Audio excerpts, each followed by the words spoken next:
Hello, welcome back to Turning Pages, a show about all kinds of literary topics. I'm Margaret Porter, your host. I'm here with our co-host, Laura Kanoy, and wishing everyone a wonderful 2026. We're back in the studio. Our last show was in December, and hope you can check it out on YouTube because our guest, Ryan the bookseller from Gibson's, had some wonderful recommendations for some upcoming books that I'm sure our audience will be interested in. Today, we are doing a different sort of show. We are not featuring an author or book specifically. We're talking to Lillian Lavery from Paws to Read, which is a literacy program, a reading program that's sponsored through Pope Memorial SPCA here in Concord. So welcome, Lillian. Thank you for joining us on Turning Pages. This is a different type of page turning. Great, absolutely.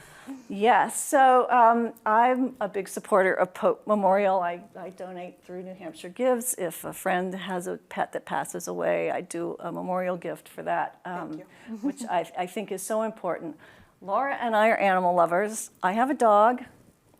We've adopted all our cats from SPCA, from Pope Memorial. So thank you for that. Yeah, so companions over the years. Thank you for adopting. So we are friends and supporters. So we're here to talk about Paws to Read, and if we have time, we'll talk about some other programs that you do at Pope Memorial. But first of all, if you could just give a description of the program and describe what happens at Paws to Read and what the purpose is. Yeah, thank you for having me. So it's every other Wednesday evening. We keep it to the school year, just as things pick up during the summer months and kiddos are busy. But it's a 25-minute reading session that children grades 1 through 8 come into the shelter, and they read to either dogs or cats, guinea pigs, bunnies.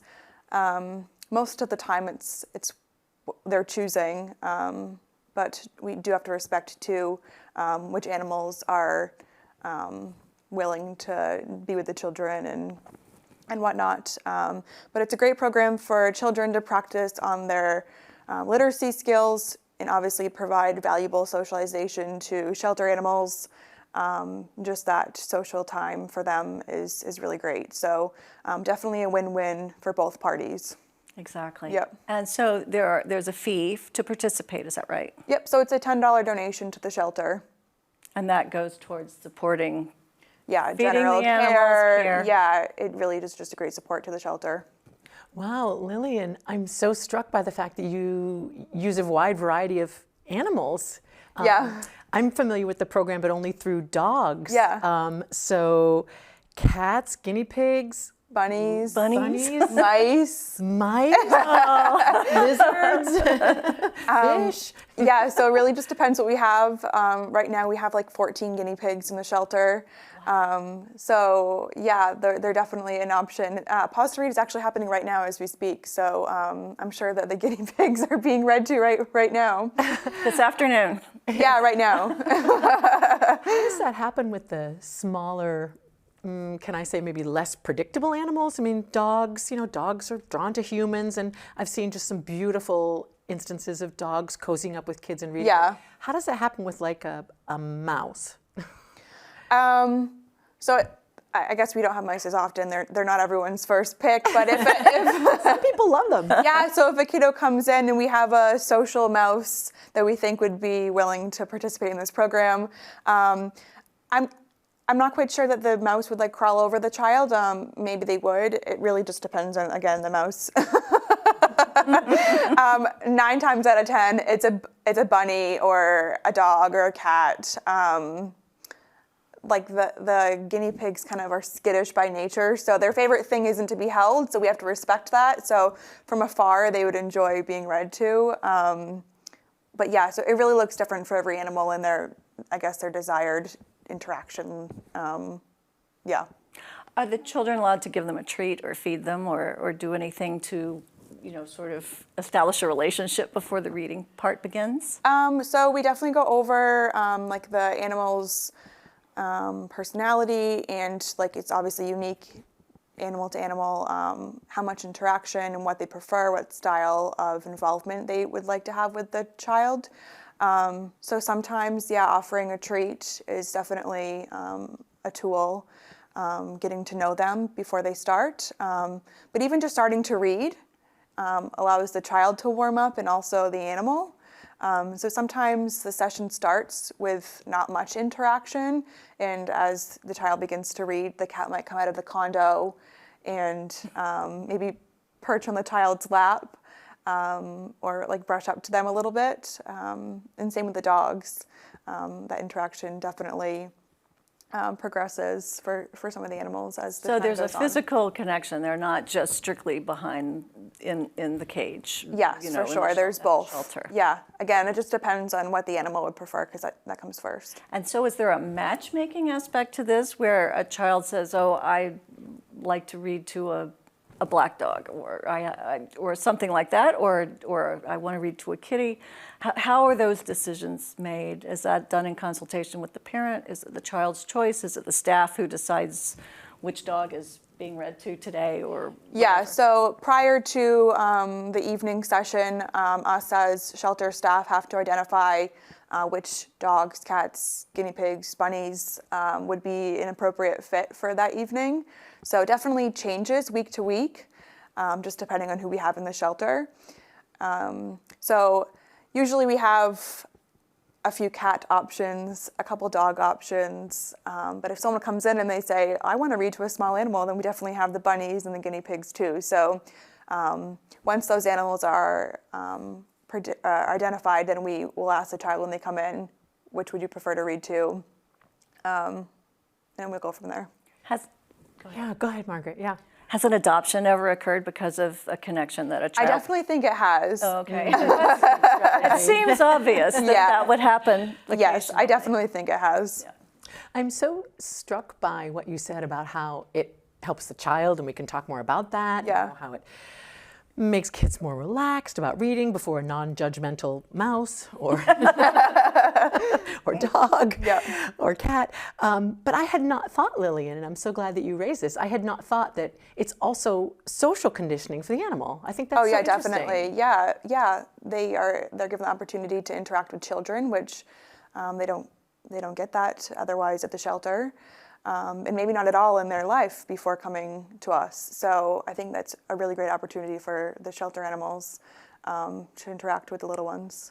Also, just picking up on what Margaret said, you know, how do you choose what the right animal is and so forth. I'm also struck by, you know, sometimes animals come to the shelter and, you know, hopefully they don't stay there that long. Mm-hmm. So you folks must have a pretty good way to assess an animal pretty quickly to see if it's right for this program or not. I mean, Yeah, definitely. so yeah. Yeah, so some animals we do get a background on if they are brought into us from a family or whatnot. Others we have no background on if they are a stray. So of course we do kind of evaluate in time what they're telling us, and if we think that they're maybe too high of energy, we have to make sure that we're not introducing a dog that we think is going to tumble over a child or whatnot. So yeah, we're obviously quite in tune with the animals' behaviors and personality and energy levels, and yeah. Are the children told anything about the animal's background? Because it seems like if you said this dog was found by the side of the road, it might be kind of sad-making. I don't think we would lead with that necessarily. They might inquire. Yeah, they might inquire, and if it's not anything that we feel is like too confidential, then of course we would share that with them. Yeah. How do you see, Lillian, the children approaching the animal? A dog, for example. I mean, I'm guessing there's a range of reactions. Every person is different, every adult and every child. But what do you sometimes see with this program? Do you see like some children diving right in with the dog and others kind of hesitating and others not sure? I'd just love it for you to paint a picture of what sorts of interactions you've seen. Yeah, so there's certainly been instances where a child's come in and they may have never met a dog, or they had a bad experience with a dog in their life, and so this is maybe an opportunity for them to try again and learn that it's not so scary. I've seen that plenty of times, which is really, really nice to see. Yeah. Because they're able to face a dog again and see that it's not a scary situation. And And there's been kiddos who have been very excited. We have to start every session with explaining to the parents and the children that we have to give the animals their space and allow them to come to you and interact with you at their pace. And of course, if they come to you, that's them telling you that they're looking for pets and attention. But of course, not to be too forward with them. You have to give the animals their space. Wow, what I'm really getting from you about this is it's about reading, but it's about so much more. It's about socializing the animal. It's about socializing the child and getting the child used to the idea that this is an animal who has reactions, emotions, if I can put it that way, and you need to respect that. Yeah, so Paws definitely teaches children all of these things that maybe they wouldn't otherwise learn. That animals have needs and to not push them, and so yeah, they definitely learn that as they come in. Wow. So to ask about the reading material specifically and the books, I know from the website that you provide books so the children can bring the books. Or what sort of material is provided, or do you ask them to bring? I mean, animal stories would be kind of an obvious thing, I guess, but maybe it's just anything that would appeal to the child. Do they pick out a book once they're there? How does that work? So we do give the option. We send out like a message beforehand letting them know that they can bring their own book if they're in the middle of one, or if they have a favorite that they want to practice on. So a lot of kids do bring in their own books, but we also do have a selection there for children. And we set them up so when they come in at night, it's the first thing that they see is a selection of books that they can pick from. And most of them are animal related or animal welfare, sheltering. So yeah, definitely fitting to our world. And they learn a lot through these books as well too, which is also the second part of that, which is nice.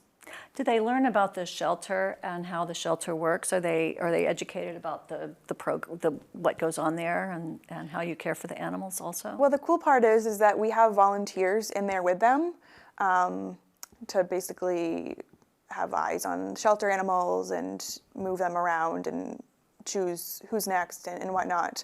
And many of these volunteers are involved in other areas of the shelter too. So naturally there's some conversation that takes place during this reading session about what the volunteer does there, what kind of opportunities there are.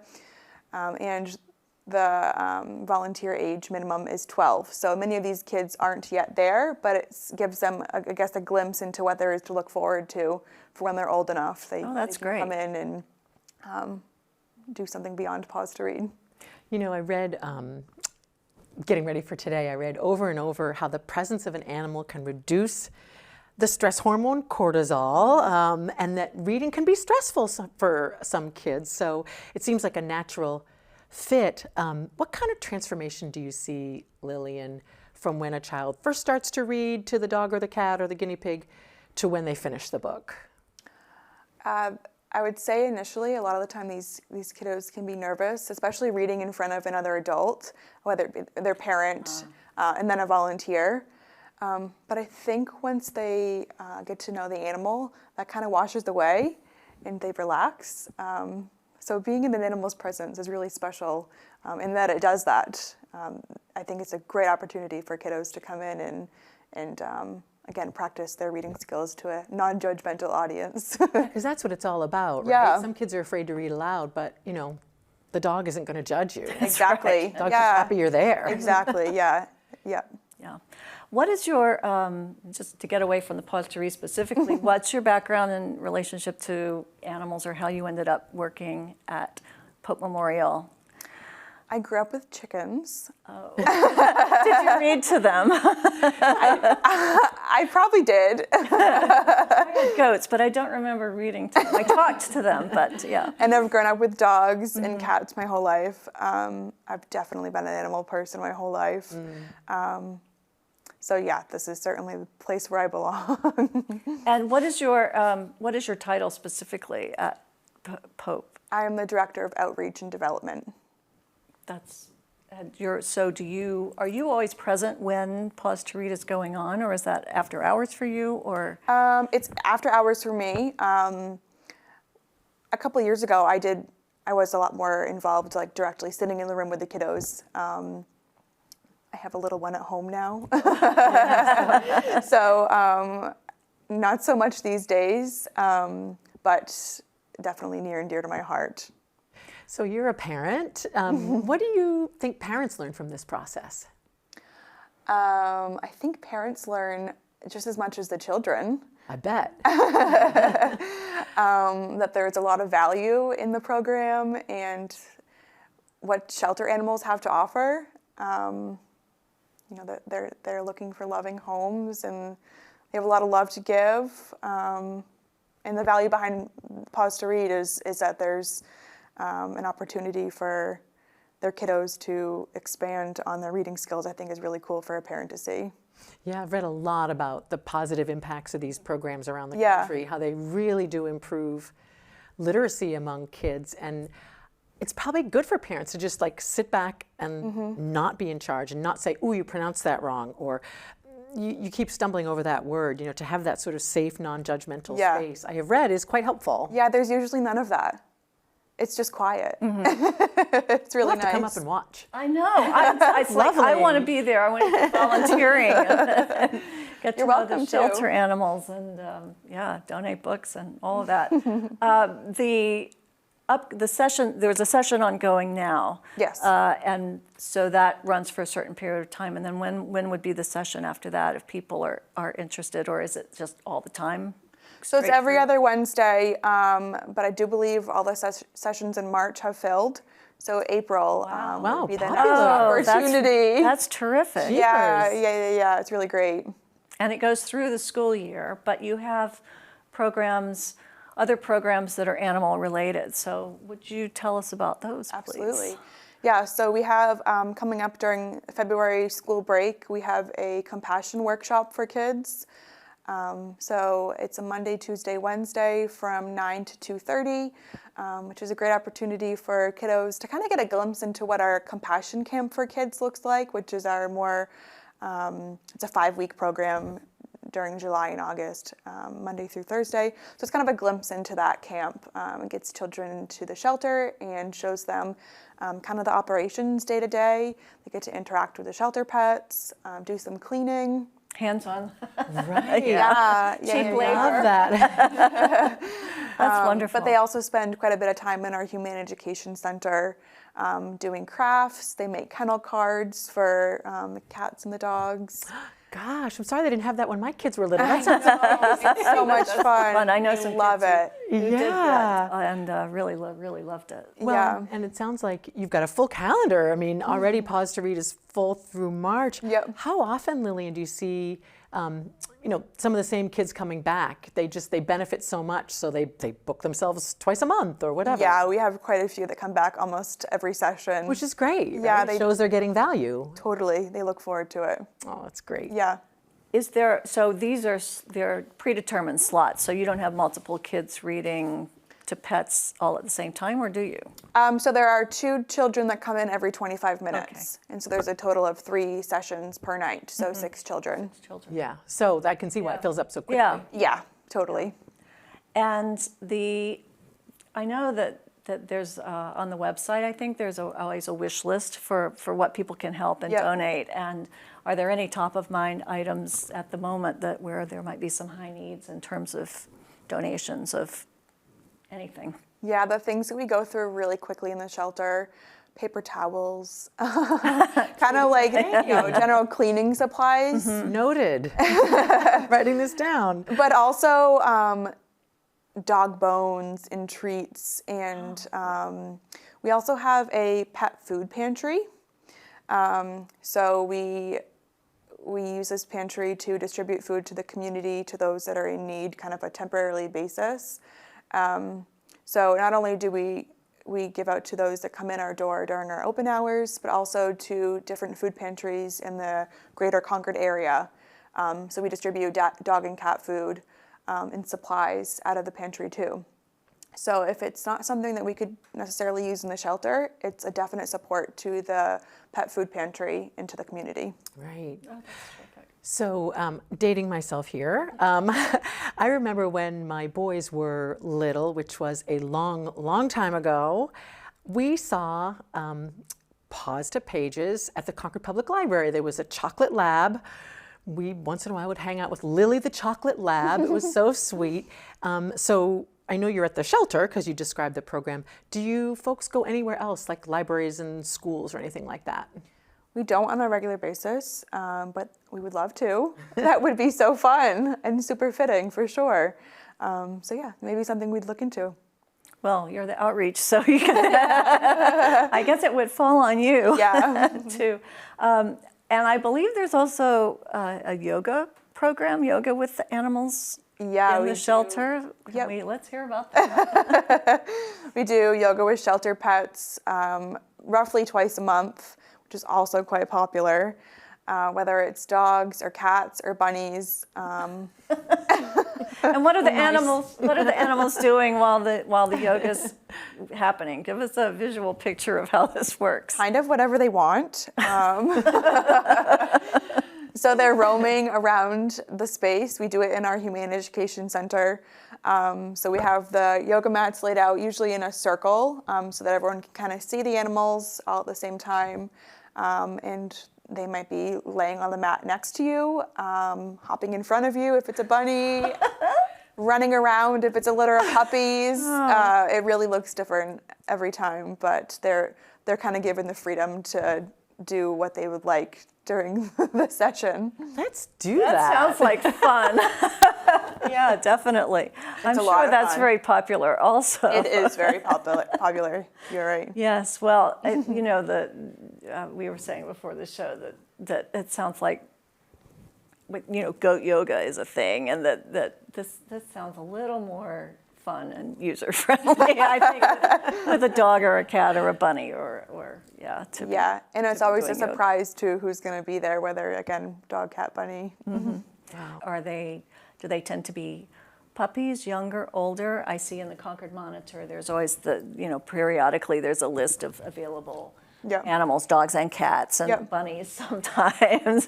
and are they, I assume if you get surrenders that they're more user-friendly in the sense that they've been in a home situation. But the ones that you get, do they tend to be younger or older, or is it just a mix? Definite mix. Yeah, it's kind of all over the place. I wouldn't say that there's more of one age group than the other. I guess we do get quite a bit of like middle-aged dogs. But again, it's not heavier on one side than the other. Mm-hmm. Yep. And how do you acquire the bunnies and the guinea pigs and the mice? Curious and- about that yeah. too, right? Yeah, so most of the time, the small animals are brought in from whether it be a family or an individual that just can't care for them any longer. So we're there with open arms to take them in. Yep. I'm so taken by the fact that this Paws to Pages program is so full. I love that. And that you guys are really providing these opportunities for the public to interact with these animals, even if you're not in a place where you can go up and adopt.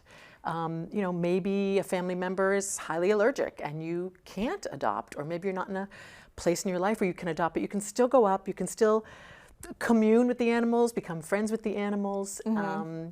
So I love that Paws to Pages is so heavily subscribed. And Margaret and I are going to go to this yoga thing. Well, I'm just having a brainwave here. You know, as writers, as authors, we write our books, and they say you should always read your manuscript out loud to catch all to catch the mistakes or the typos or what doesn't sound quite right. And I'm sitting here thinking I could go to the dog shelter and read to the dog this Yes. manuscript. That would be a lot more fun than sitting here like reading it to myself. That's a Or great just idea. Reading it in my head. So. You're welcome to. So maybe we should think about that. Lots of crossovers. Yeah, crossovers. between yes, writing and yes. literature and animals. Yes, and or writing a book about a situation within a program like this, I think would be really cool. So you've got information on the website that's about the Paws to Read program specifically, all kinds of information about the organization. Yep. And events, and are there any other upcoming events or activities? We've talked about the Compassion Camp, we've talked about what happens, the preparation for Compassion Camp, Yep. which is called what again? Compassion workshop for kids. Compassion workshop for kids. Yeah. We have a 5K coming up on April 11th. We have 2 5Ks annually, one in the spring, one in the fall. This is Dirty Paws, and then we have Frosty Paws in the fall. Of course. Yes. They're well loved. And you can bring your dog along, which is, I think, what brings people in no for doubt. sure. And you can walk them or run them, really, whichever you prefer. So definitely a fun family day, and that takes place right at the SPCA, goes into St. Paul's and back. So there's those 2 5Ks, and then we have a golf tournament on Monday, August 24th. So that is new for us this year. We're very excited about that. Without dogs. Without dogs. Well, Yes. who knows? Maybe we'll have a dog there. Well, thank you so much, Lillian, you. Thank for you for joining having us me. today. This has been on my wish list of topics to pursue for quite some time. Really so fun. hope we can have you back sometime. Thank you so much for having me. I enjoyed this. And thank you for watching Turning Pages. I encourage you to visit the Pope Memorial SPCA website for lots of information on all of their programs and their mission. Thank you to Laura, my co-host. You're welcome. And thank you very much to Concord Community TV, our home away from home, for hosting us, and to Matt Arsenault, who's in the control room, making everything look good and sound good. We'll see you next time.